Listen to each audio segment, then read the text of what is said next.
Hey everyone and welcome back to another video. In this video, I'm going to show you how to fix your Apple Watch not pairing to your iPhone 17. Now this video is going to be particularly useful for individuals. Let's say that you want to go ahead and connect your Apple Watch with your iPhone 17.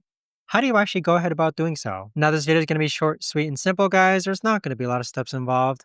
So I essentially fix this problem in one way. And I do know that there's multiple ways you could actually go ahead about doing this. But in order to fix or connect your iPhone 17 to your Apple Watch if it's not working correctly, all I did was that I went into the settings tab of my iPhone 17 and I actually factory reset it.